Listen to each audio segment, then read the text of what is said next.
বিরতির পর স্বাগত। বর্তমানে রাজ্যের রক্তের স্বল্পতা মেটাতে প্রত্যেককে রক্তদানে এগিয়ে আসতে হবে, এই আহ্বান রেখেছেন রাজ্যের মুখ্যমন্ত্রী। তারপর পরে দেখা গেছে উৎসবের মেজাজে রাজ্যের বিভিন্ন জায়গায় বিভিন্ন অর্গানাইজেশন, বিভিন্ন শিবিরের উদ্যোগে, বিভিন্ন সংস্থার উদ্যোগে রক্তদান শিবিরের আয়োজন করা হয়। ঠিক তেমনি আয়কর দফতরের উদ্যোগেও রক্তদান শিবিরের আয়োজন করা হয়েছে।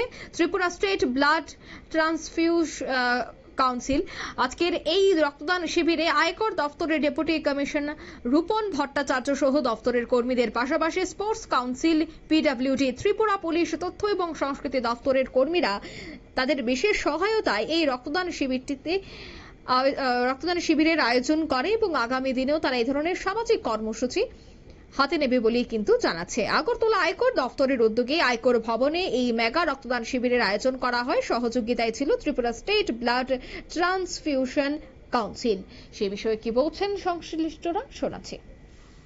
60 জন আশা করছি, 60 প্লাস হবে।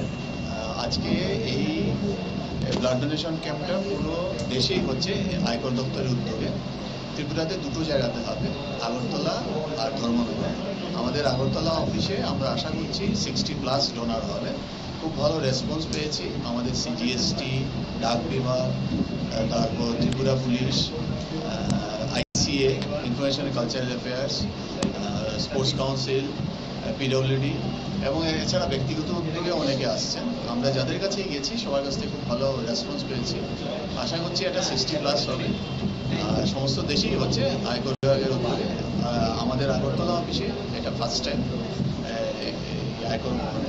আমরা আশা করছি যে আগামীতেও এরকম আরো কিছু করবো এবং যাদের কাছ থেকে রেসপন্স পেয়েছি মানে দুর্ধর্ষ রেসপন্স, ভেরি পজিটিভ রেসপন্স। আমার নাম আমি রূপক।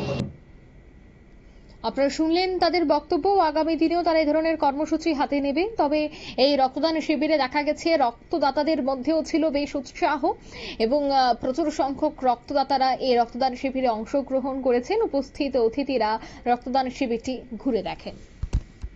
নিচে এই মুহূর্তে ছোট্ট একটি বিজ্ঞাপন বিরতি, সঙ্গে থাকুন।